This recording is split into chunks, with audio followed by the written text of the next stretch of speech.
Okay. Oh, I guess I don't need to use this. Can you all hear me, or is this thing on? Okay, good. I can't tell. I can't see, can't hear.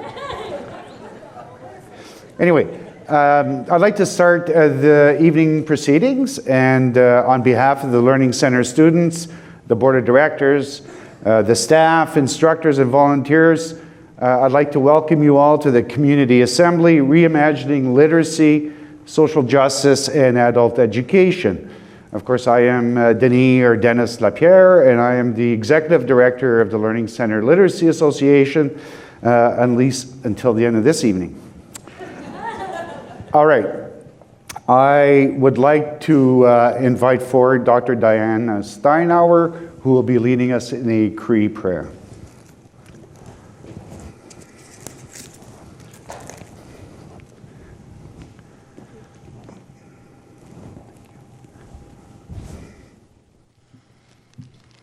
Good evening.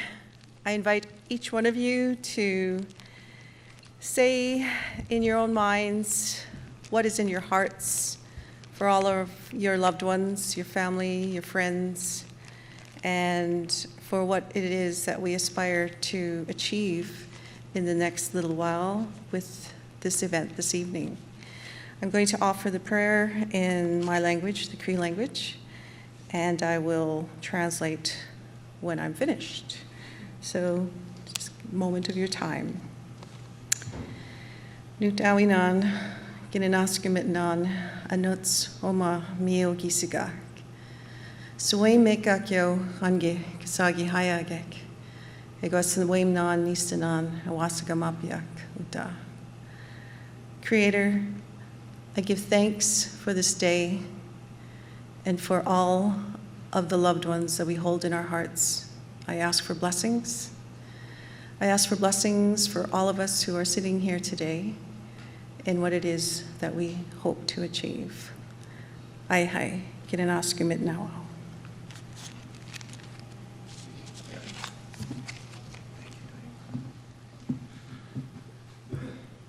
Thank you, Dr. Steinauer.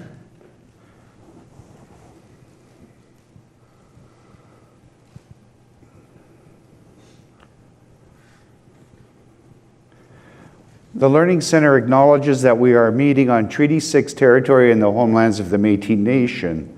We honor and acknowledge all Indigenous people and nations who have inhabited these lands since time immemorial, since long before colonization.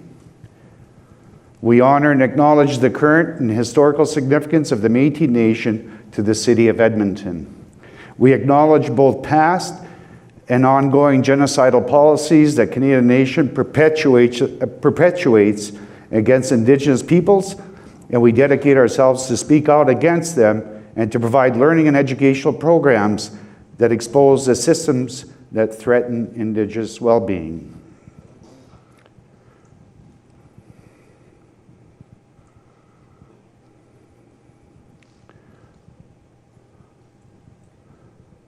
All right.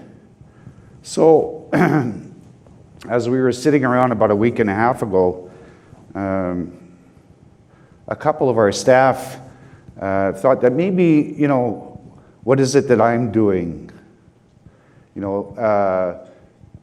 involved in this project? And yeah, it was a good question. So let me outline a bit.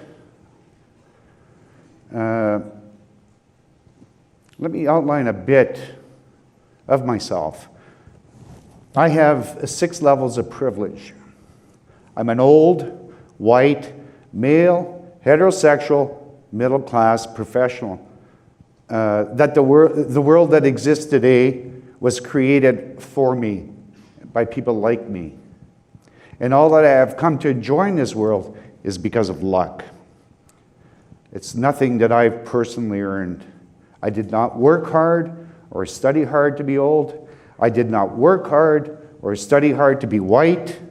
I did not work hard or study hard to be male. I did not work hard or study hard to be heterosexual. And I did not work hard or study hard to be in the middle class. I did not work hard or study hard to be a professional. We live in a world that is largely unjust, unfair, and unequal. In a world that I think is becoming increasingly more destructive to organized human life and to Mother Earth. So as I was thinking as to how to explain perhaps my own, a couple of moments of epiphany that I've had in my life, and I have to say that I was an educator, or have been an educator for over 40 years now. But I guess 3 years into my career, I was offered a position as a resource teacher. And this is just one example of where I came to understand certain things. There was a student, and I'll call her Mary. She was in grade 8. And that year, she increasingly got sicker. She did not want to come to school. Often complained of headaches. The experience in grade 8 was not a pleasant one for her at all. So of course then, as school systems are wont to do, that situation was brought to my attention, and of course I was the resource teacher, the miracle worker, right? Let's fix this. Now, Mary's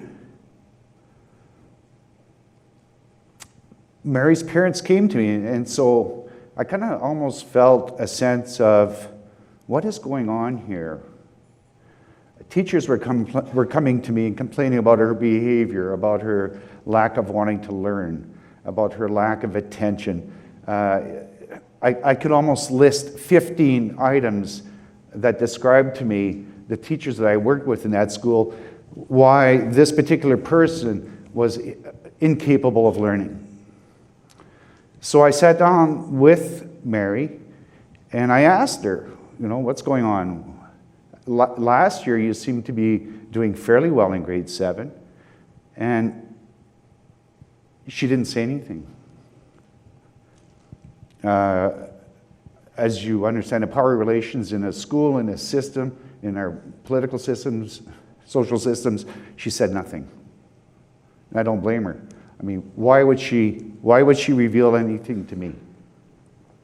In a sense, I represented the problem, as I found out later. So that was a moment early in my career that I became obsessed with something. And her reading levels had fallen since grade 6. Now, how is that possible, you ask? I didn't know. So, and I think most of you remember, from the time you start school till the time that you're in grade 12, they have these things called CUM Files. And they keep a record of all the testing you've gone through, all of the interventions that have tried and failed, and on and on and on. But I did go through her CUM file, and I noticed that in grade 6, not only was Mary reading well, she was reading at grade level, the first time in her schooling experience. So in grade 6, she's reading at the grade 6 reading level. Now, I don't want to sit here and banter about, testing standards, etc. That's not my point here. My point is that in a school system at that time, you could keep a reading file on a student's reading progress. So whether you like the test or not, at least it was measuring some sort of achievement level that she had achieved in grade 6, had devolved in grade 8. So at that point, I got obsessed. I went, well, how can this be? How can you go backwards? That can't be. So I started to investigate that grade 6 situation. I went back, I looked at the class list, because they had class lists. You could actually go back and look at every student that was in that class that year. And I noticed that every one of those 27 students actually had gained at least 2 grade levels that one year. So I went through all of these 25 students' CUM files. I went, what went on here that year? What was it?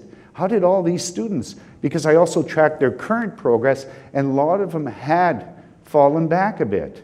But that one grade 6 year, They all achieved remarkably well. So now I'm going, this can't be. So I went to the school where Mary was in previously in grade 6, and I started to talk to the teachers, the 40 teachers that were in that school environment in grade 6. Now the teacher was no longer there, which really, really bothered me, because I really wanted to talk to her. And, but she was gone. So I talked to the other teachers. I would say out of 40 teachers, at least 35 despised this teacher that left school. She was ostracized. Well, how can that be? And so the 2 or 3 teachers that did speak with me for quite a long time, I asked them what was going on in that class. They said it was chaotic. It was absolutely chaos. Kids were working together in little groups. The teacher was sitting in a rocking chair in the middle of the room. She was planning for individuals, but these kids were working in small groups. They were helping each other. They were typically a very happy classroom, but that teacher was ostracized. So I went, wow. So the environment, I started to think, well, that environment obviously was doing something. It wasn't based on individual student abilities, because they all succeeded that year and succeeded very well. So I says, well, I've got to go find this person. So I tracked her down, and, well, I tracked the name down to a school system in Saskatoon. So I phoned the Saskatoon School Board, and I said, I'd like to speak to this particular teacher. Oh, she had just died probably 3 months previous to that. I went, missed opportunity, right? I mean, I just needed to find out what was going on in that classroom. But then, as I started to reflect, and I have had other experience since then, I came to understand that the role of cooperation was heavily important in that situation. She had kids cooperating together to learn together, which was remarkable. As you know, school systems, most of our systems, our social organizational systems, are based on the notion of competition. Well, in that one environment, that cooperative environment, all of those students, all 26, 27 of those students succeeded. They learned, they were happy, they wanted to go to school. So then, from that time, and I've had other experience since then, I've become obsessed with the reading process. I've become obsessed with learning environments, and hence, I don't know how that relates to privilege. But I think it really taught me, it gave me the lesson, of course, that that maybe I didn't quite earn everything that I had at that point. And that maybe if we could change structures, many more of us could succeed at a much higher level in a much more human, warm climate. Anyway, so that's how I came from my privilege to looking for ways to change systems. All right, so the Learning for Change project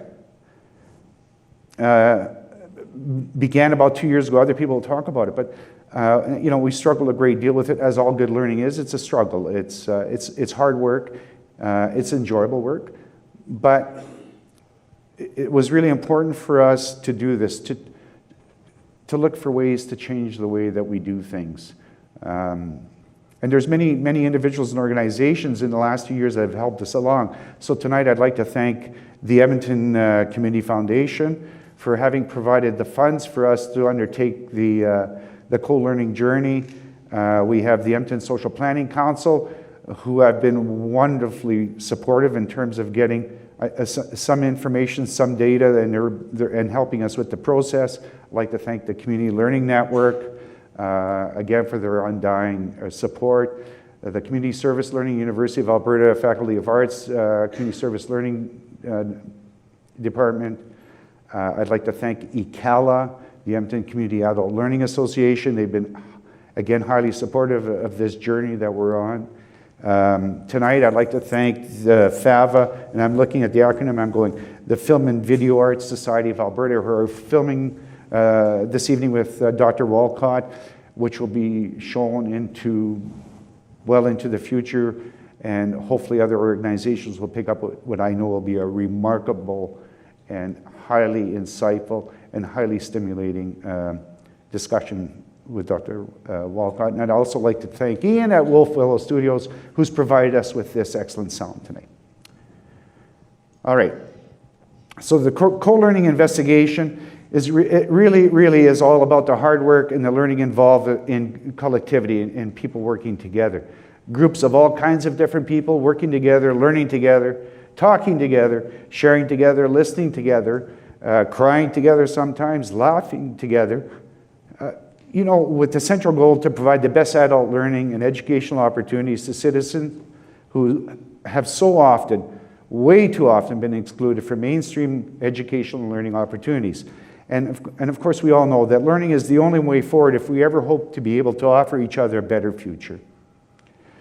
The ad hoc steering committee of the board is going to be handing over this investigative journey tonight to a representative group of citizens on the lead team, and those folks will help guide the co-learning groups, the participatory groups, over the next several months. In other words, the learning journey that started at the Learning Center will now become the community's learning journey.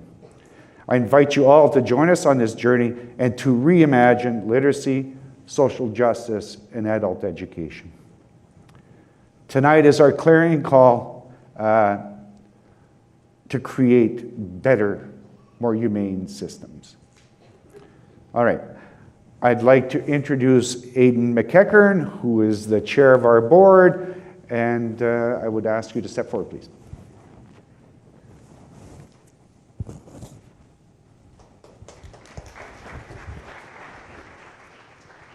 Thanks, Denis. So I'm here to introduce to you our speaker tonight, Dr. Rinaldo Walcott. He's a writer, cultural commentator, and professor at the University of Toronto, an innovative and internationally influential interdisciplinary scholar. Rinaldo has appeared on TV and radio for his ideas and beliefs on many issues related to BlackLife and multiculturalism in Canada and the United States. The topics and themes he has addressed are as varied as film, music, race and racism, sexuality and gender, and, of course, education. As a writer, Rinaldo's most recent book is one he co-authored with Idil Abdillahi, and it's entitled BlackLife, Post-BLM, and the Struggle for Freedom. We are so honored to have you here with us tonight to help us launch our community-based project, Learning for Change. Please welcome Dr. Rinaldo Walcott.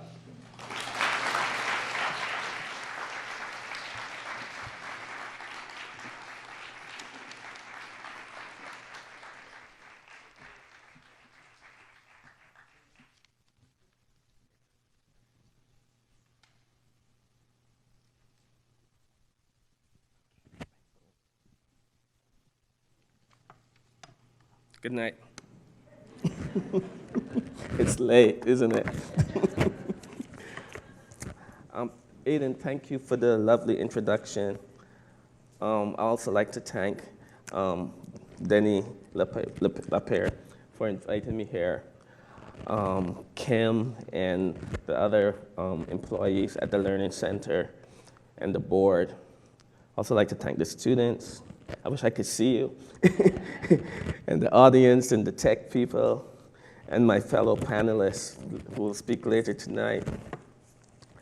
So I'm going to talk a little bit about Black people in Canada tonight as the example that might be useful for us to think about some of the stakes of what it means to be human right now. So Canada recently re-elected a prime minister who did blackface multiple times. The debate around Trudeau's blackface lasted all of a week, and we were largely told that 20 plus years ago, white people in Canada did not know that blackface was a racist, reprehensible practice. Following from such a public lie, we were then supposed to accept Trudeau's apology and get on with the real business of the nation. In short, the real business of this nation is not concerned with the denigration of black people by one of the highest holders of office in the land. The inability to take seriously the Trudeau's blackface and his quick disappearance from public discourse might be something more than a teachable moment that seemed to be lost, might be something more than a teachable moment seemed to be lost on many. Trudeau's blackface could have been used to unravel the story that Canada has of black people and why black people, along with Indigenous people, continue to experience life at the bottom of every significant social and economic indicator in this country. Instead, we had a conversation that centered white innocence and ignorance, and the eventual conclusion was that it was not a disqualifying measure for holding public office in Canada. I begin with Trudeau because I believe his blackface is obviously neither innocent nor ignorant, but that it rather is an outcome and a central dynamic of white supremacist logics that shapes the geopolitical space we call Canada. Indeed, we might read Trudeau's blackface as symptomatic of a deeper and longer, even enduring story about black people and blackness in Canada. A story that has yet to fully reveal itself to all of us. In my view, Trudeau's blackface works like a haunting of Canada, a black haunting in which the repressed returns as a black painted face and knees and a stuffed crotch. Everything about Trudeau's behavior suggests a black hauntingness, and this extends to Canada more generally. So I ask you to bear with me a little bit. I'm going to read you two quotes. They're the longest quotes that I will read you tonight from a book by a wonderful scholar called Avery Gordon, and the book is called Ghostly Matters, Haunting and the Sociological Imagination. And in it, Gordon writes, "Haunting is a constituent element of modern social life. It is neither pre-modern superstition nor individual psychosis. It is a generalizable social phenomenon of great import." And this is the long part. And I want you to hold this idea of haunting as I continue, because I'm not going to come back to it, but it's shaping everything that I'm going to say tonight. So she writes, "If haunting describes how that which appears to be not there is often a seething presence, acting on and often meddling with taken for granted realities, the ghost is just a sign, or the empirical evidence, if you like, that tells you a haunting is taking place. The ghost is not simply a dead or a missing person, but a social figure, and investigating it can lead to that event site where history and subjectivity make social life. The ghost or the apparition is one form by which something lost or barely visible or seemingly not there to our supposedly well-trained eyes makes itself known or apparent to us in its own way, of course. The way of the ghost is haunting, and haunting is a very particular way of knowing what has happened or is happening. Being haunted draws us effectively, sometimes against our will, and always a bit magically into the structural feeling of a reality we can come to experience, not as cold knowledge, but as transformative recognition. So Avery Gordon's insights and analysis as to why haunting and its recognition are important to various social contexts has much import for how those of us who are not white and poor haunt the Canadian state's claim of inclusivity. So before I turn to a story of haunting and its ghosts, I want to point out that many of these haunting stories exist across the geography and the ideology of the Canadian state's present hegemony. Here I think of murdering and missing Aboriginal Indigenous women. I think of residential schools. I think of the 60s scoops. But because I'm a specialist on Black Canada, I'm going to use an example from Black Canada. So let me give you this story. I've chosen Priceville, Grey County, Ontario, to tell the story of the recovery of a cemetery in the town of Priceville, dating back to the 1830s. Some people would say it actually happened earlier and that the pioneers of the town had been involved in the War of 1812. So the story of what has come to be called the Durham Road Pioneer Cemetery is a fascinating one for what it tells about the deep structures of blackness and whiteness in Canadian society, and racial concerns writ much larger. The story goes something like this. Local legend had it that a certain field, which had been plowed over a number of times over the years, and then at one point made into a potato patch, was a burial ground for Black Canadians who had lived in the area. But the official documents of the area, the official documents in the archive, suggest that apart from some indigenous people, the first non-native people in that area were actually Irish and Scottish. But this narrative of the Irish and Scottish of the area persisted despite local and unwritten counter-narrative of a fairly significant, that reported a fairly significant and thriving Black population. And indeed, we know that some of the white folk who crossed into what was then British North America at the time of the War of 1812 brought with them enslaved Black people, right? So it's not willy-nilly that people said Black people lived there and that we now have the evidence to show it. So this narrative, this unwritten narrative persisted of a thriving Black population, and both narratives of the Irish and Scots and the Black population survived well into the 1990s. The local unwritten narrative does not seem to account for why the disappeared Black community, might have over the years moved on to Owen Sound, Collingwood, Fletcherton, and other surrounding areas. So there's a film called Speakers for the Dead that really documents this quite well. But the documentation, so there's a significant amount of documentation in the recovery of this Black cemetery.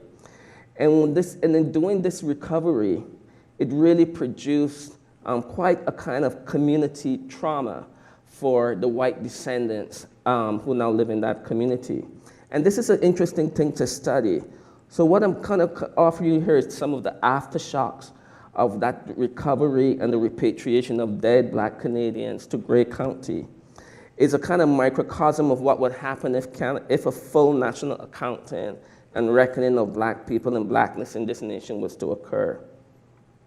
And this reckoning would happen outside of the ways in which the long-standing Black communities of Nova Scotia, which are now very specifically being heritageized. So there are other ways of thinking about Blackness outside of that heritageizing, and this Grey County example is one of them. So Grey County represents a case of what the geographers Linda Peake and Brian Ray call uneven geographies in Canada. And Peake and Ray are forced to ask of Canadian geography, can our geographical imaginations be usefully employed to dismantle whiteness? So the production of Perksville as a white town is imbued with an unspoken violence, a haunting. And I would suggest this is just like all of Canada. All of white Canada. So what is important and crucial about Grey County are the ways in which it foregrounds how the shadowy figure of Blackness lurks or haunts Canadianness when Canadianness is understood as whiteness. The story of Grey County goes directly to the heart of the formation of modern Canada, not unlike the central role that the cod fisheries played in transatlantic slavery, for example. Grey County is yet another index of the imbrication of Blackness and Canadianness, albeit though one that is denied. So a number of specters are present in the retelling of this Priceville or Grey County story, and the consequences writ large remake what kinds of possible narratives of the nation we might be able to tell. The acknowledgement of interracial sex, for instance, looms large in this regard. And remember, in those blackface photographs, that Trudeau stuffed the crotch of his pants. Remember that. So one of the people who's been involved in the reclaiming of this Black cemetery, Les McKinnon, one responsible for the recovery of the ground of the cemetery, recalls that a young woman found an album with photographs of blacks and whites living intimately together, suggesting cross-racial marriages, but she was told to burn it. This attempt to render forgetting as the constitutive element of Grey County memory is not, I would suggest, an unfamiliar white Canadian national trait. In fact, whiteness in Canada is premised upon forgetting the violences that have enacted the making of something called Canada. In fact, it is the work of marginalized Canadians, those who have been excluded, who have made the politics of forgetting a crucial reminder of Canada's settler colonial status and its continued colonial relationship to Indigenous peoples. In Grey County, remembering could only be tolerated as a recapturing of some small piece of consecrated ground, the cemetery, but not as an opening up of how and why the community came to be. As the recovery occurred of the cemetery took a 10-year period between 1989 to 1998. The 10-year period saw the members of the Priceville community participate, the white members, I should say, participate only as so far as excavating Canada's Black Past, so that it might remain a past. So they were only interested in going as far as recovering the cemetery. They were not interested in delving into how the cemetery continues to live for them in their own bodies, in their family histories, and so on. But any attempt to have that past speak effectively is to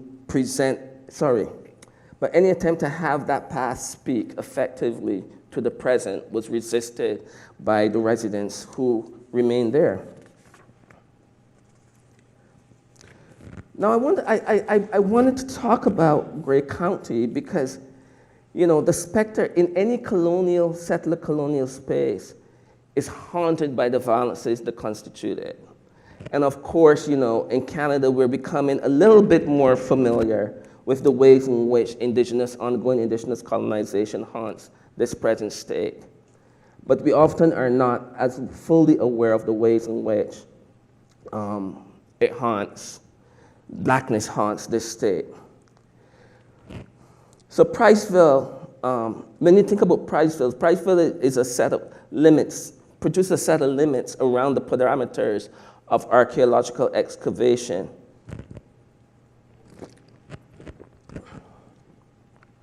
I lost my space to drink water. Hold on.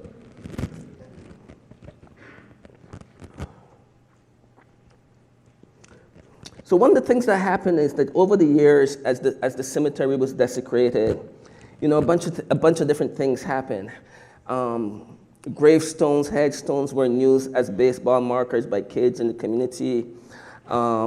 But bits and pieces of names would show up that some families would share. So in this cemetery and the ways that it was remade as a potato patch and so on, bits and pieces of history kept popping up that kept, if you will, opening up the story of the violence that clearly shaped the way in which Black people had to flee that community.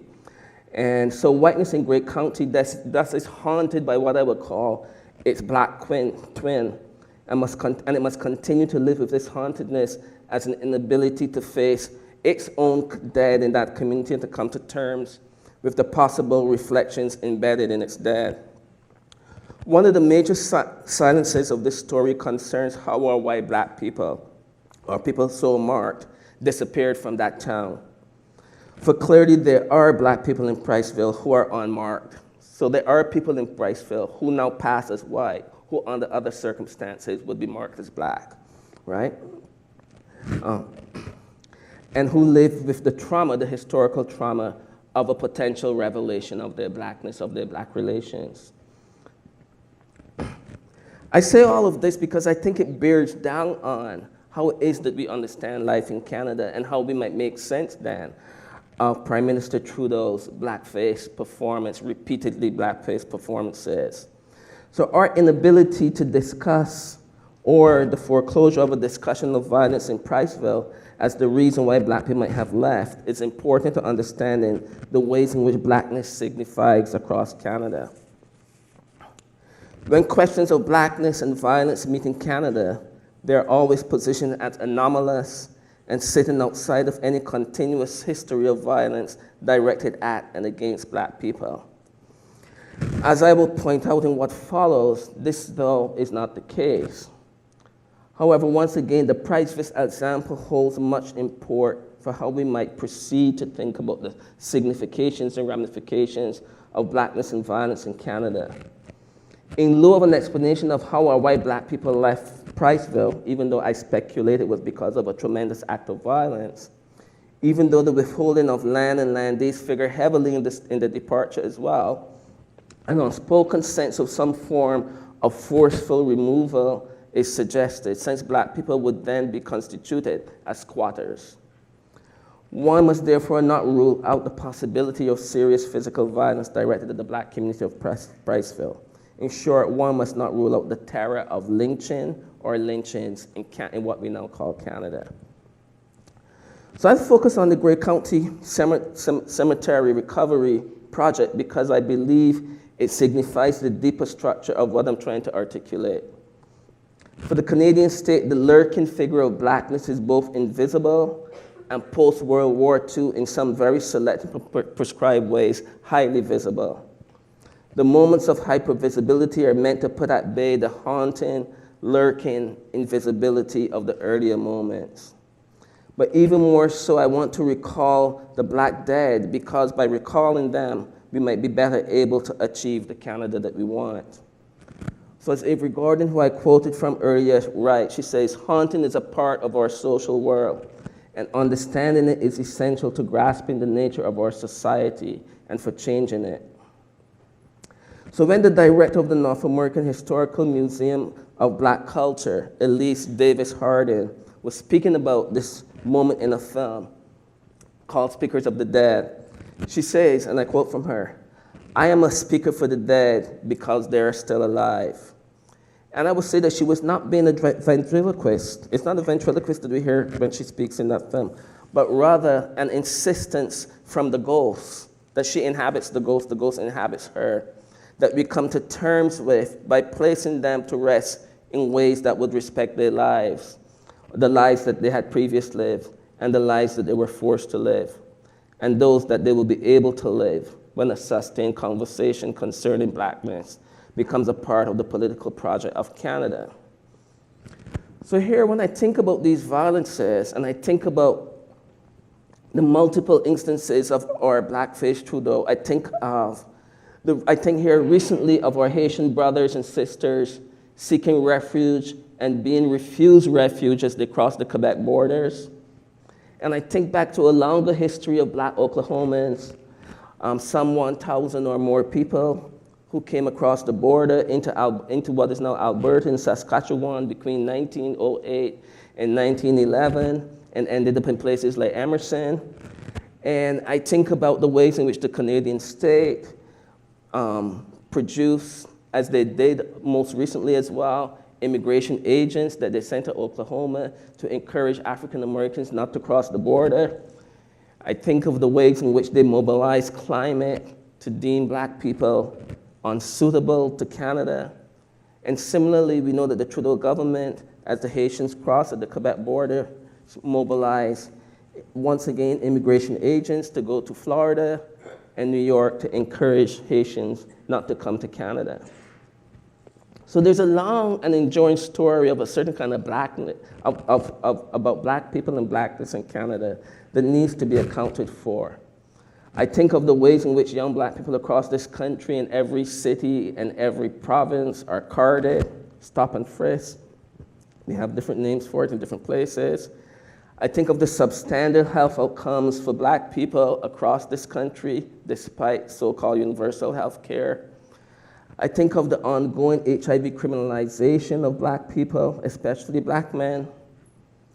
I think of the widely expensive and or poor and substandard housing in major cities.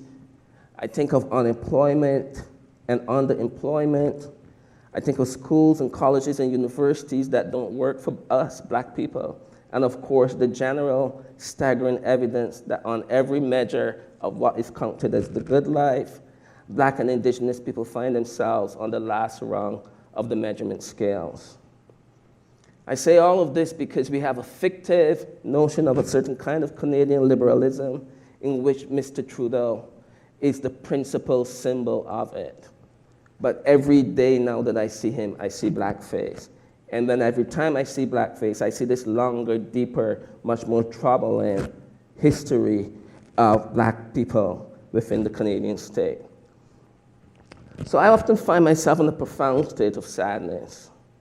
It is, however, not a sadness that immobilizes, but one that makes me see the world much more clearly. I have been unable to not unsee the ways in which both liberal and left discourse continue to fail black peoples constantly, endangering our lives locally, nationally, and globally. The spectacular deaths of black people in cities across Canada and North America, especially at the hands of police, are a symptom of a much larger systemic and structural formation that must be undone. I challenge liberals on the left to take seriously the ideals that they espouse, because if they did so, those ideals would indeed produce a different world. By this I mean that at the level of policy, politics, and the everyday, those who claim to want a more just world would really work to make it happen.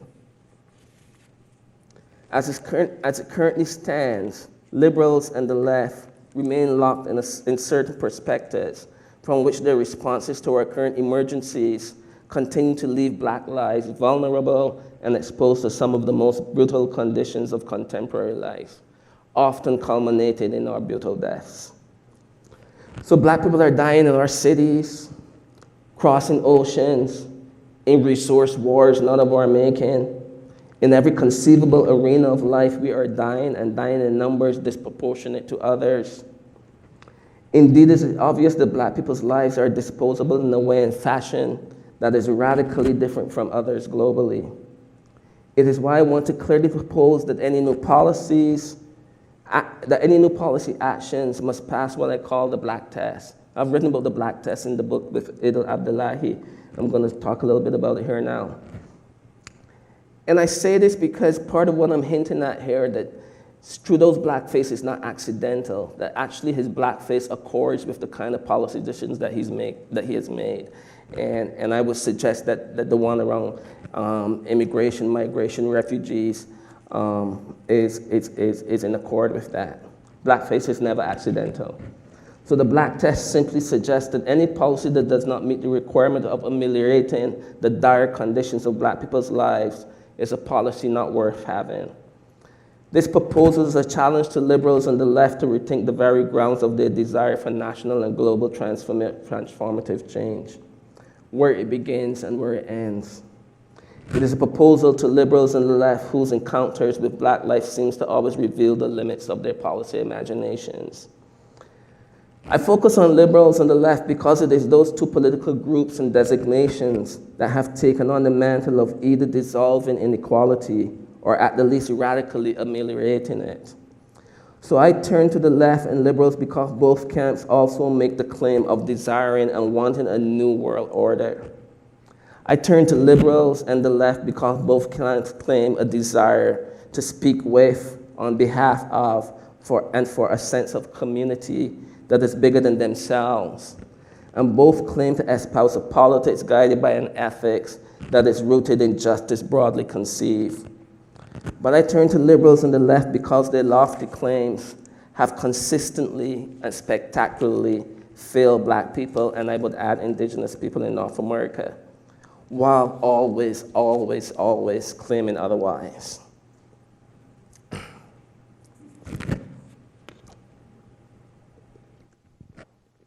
So why is this the case? For me, it is very simple and clear and quite clear why the left and liberals fail so spectacularly to address and achieve any traction on the most significant conditions of urgency affecting black life.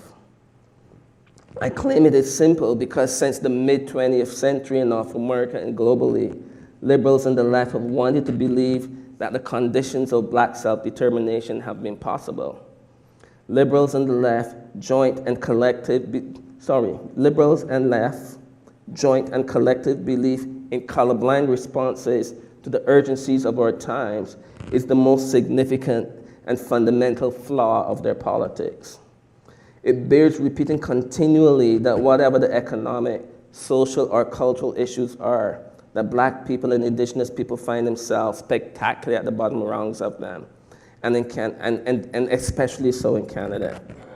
And yet, at the level of government, party politics, think tanks, policymakers, and policymaking more generally, Black people receive no focused political concern or attention.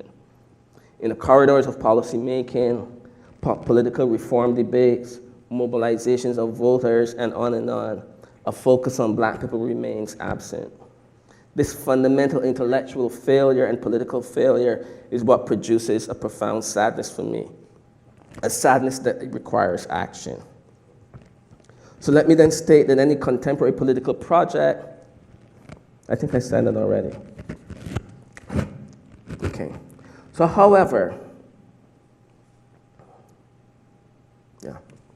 it's not clear to those of us who work for a different world that a focus on inequality through the evidence and experience of Black people would have to be a foundation upon, let me repeat that. However, it is clear to those of us who work for a different world that a focus on inequality through the evidence and experience of Black people would have to be the foundation upon which radical and actual transformative change is possible. I want to suggest that the liberal and left banal commitments to white supremacy and its racial hierarchies, which place Black people at the bottom everywhere on every measure, is fundamental to the answer.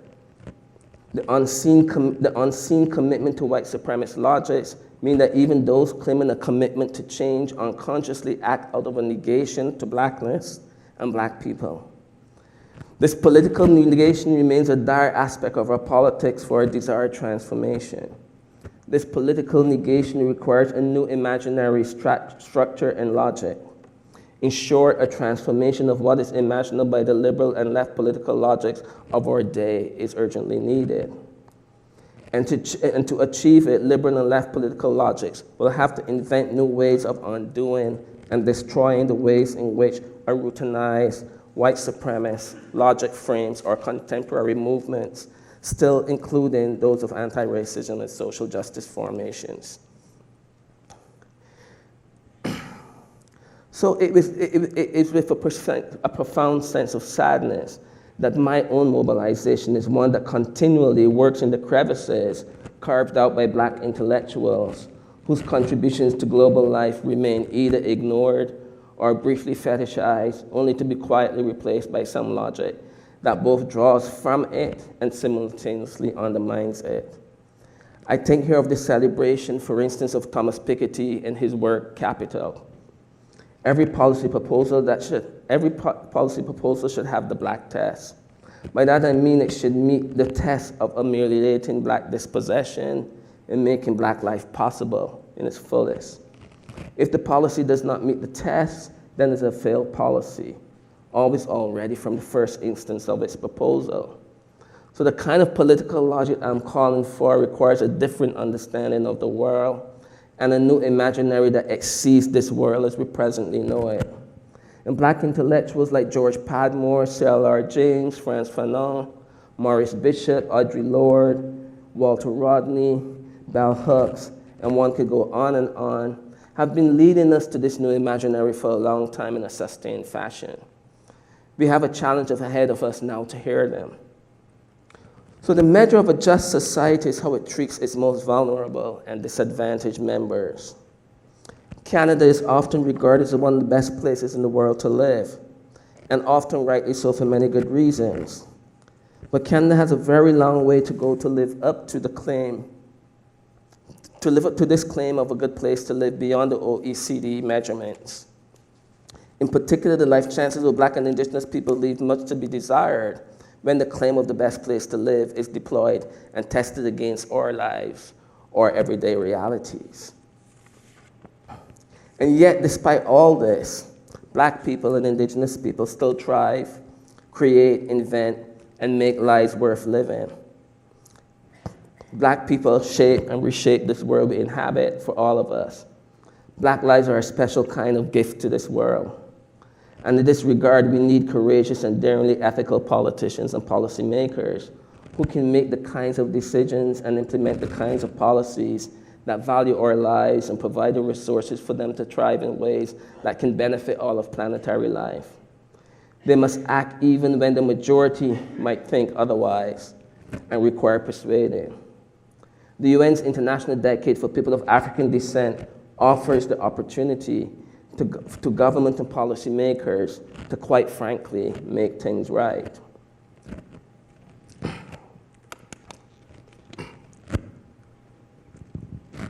Are you still with me? Am I boring you at dinner time with this stuff? The movement for Black lives has made it imperative that we are specific in our claims concerning Black people and others. So what are the stakes of living full lives as Black people in Canada? When one sees more clearly, one begins to witness the ways in which discourse and practices of democracy, diversity, inclusion, and a range of ideas meant to interrupt inequality and supposedly produce a different society does not work for Black people. The claim I am making is especially so in regard to farmer politics and its machinations. Indeed, I'm suggesting that Black life seems to be summed up in a cruel arithmetics that position us as both a cost and a deficit simultaneously. These arithmetics are both material and otherwise. The arithmetic of Black life is a cruel calculation, hinted at in a bunch of ways, but most brutally so in the ways in which extrajudicial deaths of Black people at the hands of police continue to not garner the kinds of responses that they should garner if we were considered to be fully human. And similarly, one can think of the Starlight Torch for Indigenous people as well as within this realm. Additionally, Black life that must encounter the state again, whether we're thinking about housing, social housing, whether we're thinking about healthcare, Black life is always positioned in some way that renders it precarious. Black people are required to count all kinds of things, the numbers of our deaths, the first to accomplish this or that, and so on. So our life is always in some way some strange kind of mathematical arithmetic of some sort. And sometimes that mathematics and arithmetic is marvelous too, but most times it's dreadful. Let me continue with this example a little bit more. Take, for example, the ways in which Black people are disproportionately murdered through joint encounters with state agents and state institutions. Specifically in Toronto, Black Torontonians account for only merely 8.8% of the overall population. But a recent study by the Ontario Human Rights Commission in 2018 found that Black people are 20 times more likely than a white person to be involved in a fatal shooting by the Toronto Police Service. 20 times more likely, but 8.8% of the population. So how does this get calculated at the level of the state? One way in which it gets calculated is as a blame, to blame Black people, as responsibility, and as a host of other concerns that never fundamentally account for how Black people attempt to survive in a system launched against the very possibility of Black life. In this instance, then, Black life is a deficit to the state. And here I return to our blackface Prime Minister. In the Liberal government's 2018 budget, the federal government announced it would allocate $19 million to the Public Health Agency of Canada over 5 years for, quote, culturally relevant mental health programs for Black Canadian communities, end quote, which was later followed by the September 2018 government announcement to, quote, support Black Canadian youth by investing $9 million over 3 years, although the government acknowledged this later pledge was actually, quote, the investment that was originally announced in the 2018 budget. These announcements calculate Black life as a cost. These investments do not and refuse to account for the foundation and fundamental reasons that makes Black life a life positioned between hopelessness and something more possible. These metrics cannot account for a world not made to produce Black life Black life as a life necessary to its claims of modernist forms of perfection and therefore also modernist forms of impurity. So let me take this example a bit further. The Liberal government announced funds for Black mental health. Many may query why funds are being allocated to Black mental health service provision would be problematic. Many might query that. The simple question is, can these funds or similar investments stem the tide of Black death prematurely by the hands of the state? And I would argue that such funds and the services that may be provided simply cannot do that. However, what we must consider are the ways in which anti-Black calculations are made against the cost of Black lives. And more specifically, according to Statistics Canada, in the last census, 2016, almost 1.2 million people in Canada are Black, the equivalent of 3.5% of the country's overall population. Among the 3.5% of Black Canadians, Black youth represent 26.6%, or 318,000 plus. So put bluntly, the formulaic response to years of dispossession, degradation, displacement, disregard, and the ongoing compounding and reconfigurations of colonialism and white supremacy that continue to cement Black people at the bottom of every health, social, political, and economic indicator is responded to with $19 million. Surely it cannot be resolved by allocating approximately, one of my friends worked these numbers out for me, I'm terrible with numbers, approximately $15.85 Canadian dollars per Black person, or $28.23 per Black youth in this country. Ultimately, what Black people must reckon with vis-a-vis the state is from our historical arrival in the Americas and into the present is not something that can be solved by simple adjustments to the ongoing colonial state. And I think this is something that we share in common with Indigenous people. Can't simply adjust the colonial state and it will work for Black people. If we stack up the federal government's $19 million in health funding against the city of Toronto's $1 billion plus budget for policing, we see how the calculus of the financialization of human life leaves Black people in precarious situations. I've already noted that policing is one of the central forces of Black death. I wonder how do these numbers stack up to shift the terrain from death to life for Black people. 90 million for public health, $1 billion for policing. Encounters with policing produce death for Black people. Now racism is being reanimated as a mental health problem. The brutal arithmetic of late modernity continues to discount Black lives in deeply fundamental ways, all the while desiring us to pretend, desiring from us to pretend that the state does care. So I believe that an ethical politics of life demands a radical approach to dissolving inequality, or at the least radically ameliorating it, at least interrupting it. So specifically in our current political systems, political actors going under the label liberals and the left claim to be desiring a new world order. But what they have not been able to do is to take seriously Black life as the test against the formulation of the ideas that they bring to policy tables. And because they've not been able to do that, Black life continues to be in the balance, so to speak. So then let us then dream of a different Canada. What would a different, more ethical Canada look like? How would Black people find themselves located in such a Canada? What would it mean for the nation to sustain a conversation about Black people that does not relegate them to the unseen and unheard spaces of national concerns?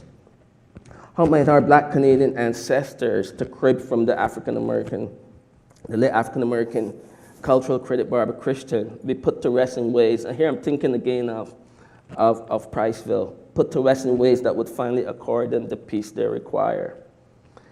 To do so, I believe, would require a rethinking of the foundational narratives of the nation state. Such a rethinking would have to involve the politics of reconciliation and reparation in a move towards justice and freedom. And importantly, such a rethinking would have to begin with rewriting the narratives of Indigenous peoples and their imagined and actual stewardship of the land we call Canada in the face of ongoing brutal dispossession still. Such a fundamental reimagining of the nation state would have to come to terms with its violent founding, not as one of European triumph, but rather as a story of the continuing atrocities of Enlightenment and early modernity. Such a challenge places an enormous burden on us to rethink a series of claims about colonialism, settler colonies, modernity, citizenship, and a host of what I call post-1492 conditions, ideas, and commitments that are embedded in the normative national discourse. As far as Black diaspora peoples are concerned, one of the first commitments toward justice and making freedom actual might be a commitment to abandon the nation state as a possibility for living a life. That's a radical move. Black people's commitments to nation states, especially those of the North Atlantic, have been fundamental to the dispossession of full citizenship and its accompanying rights. This is the case even in the countries of the New World, where Black people are in the majority. The question of national affiliation and belonging is therefore one in which the ethics of citizenship can and should be retaught.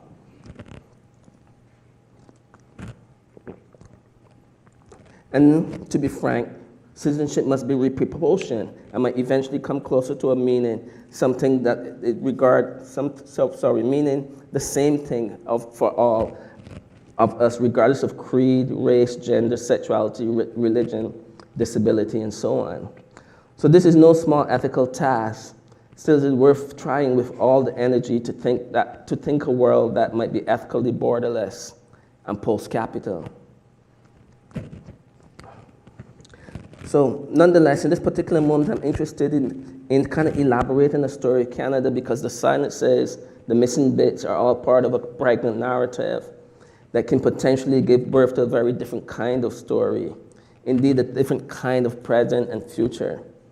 But we may also think of elaboration in the Gramscian sense, which involve more than adding to a story, but changing instead its very foundation by elaborating that which is already there, animating the story in ways that have been denied by the story itself, in ways that reveals the story's other possibilities, and I hope that that's what the Priceville example might have done for you tonight. In this sense, it's not only a story of victimhood that emerges, but also a story that elaborates the nation and potentially remakes the state.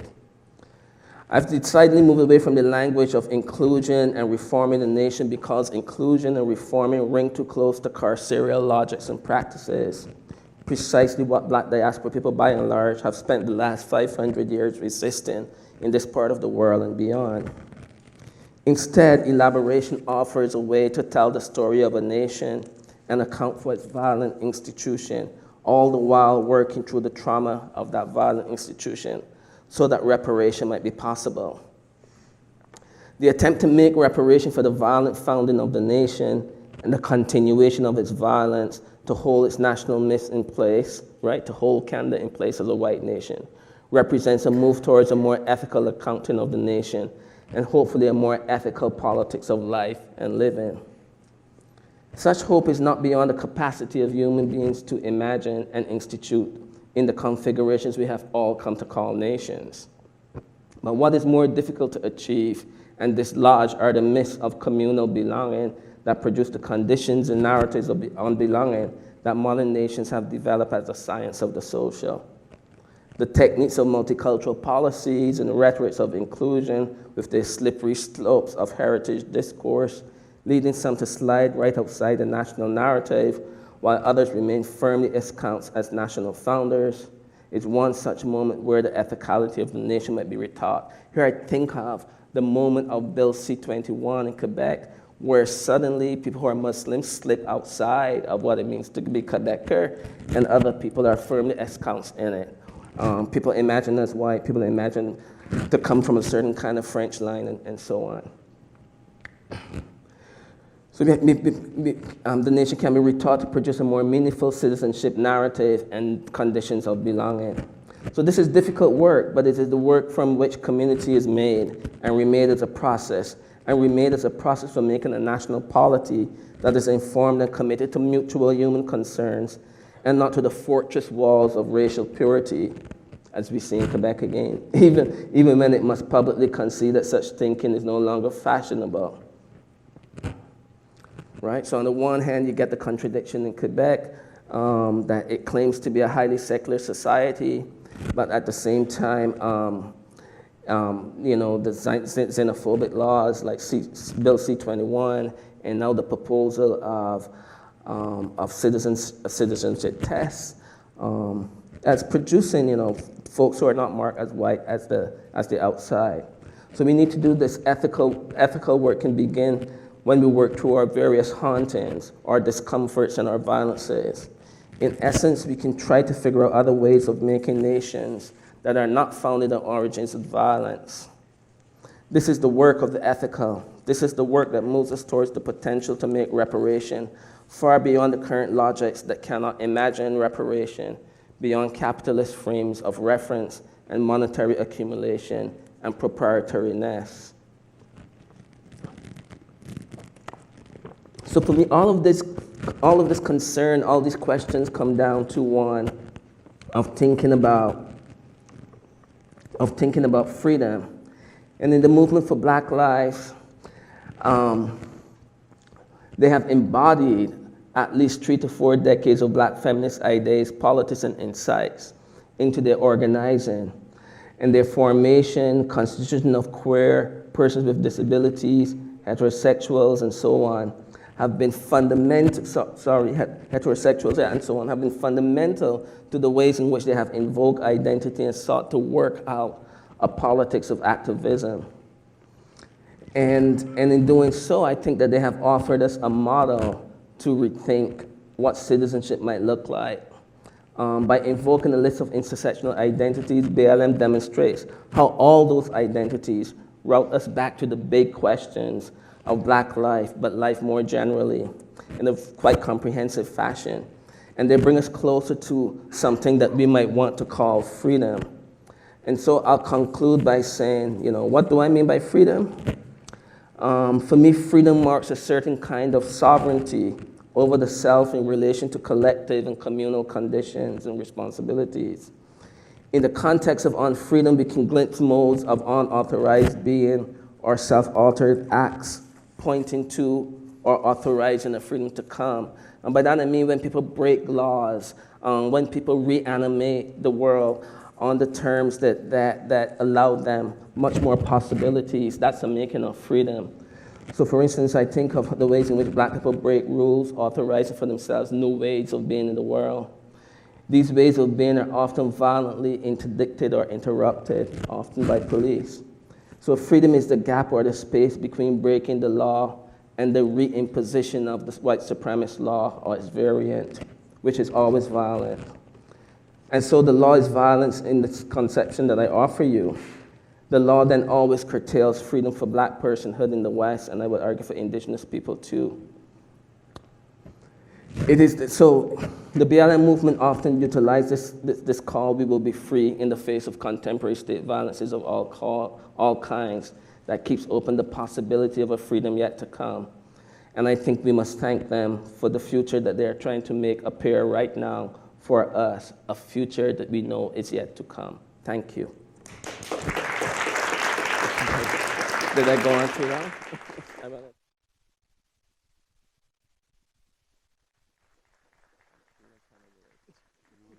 was great. Okay. Thank you. I got to figure out how to turn this thing on. I'm glad you got me turned off quickly because I was feeling so weird.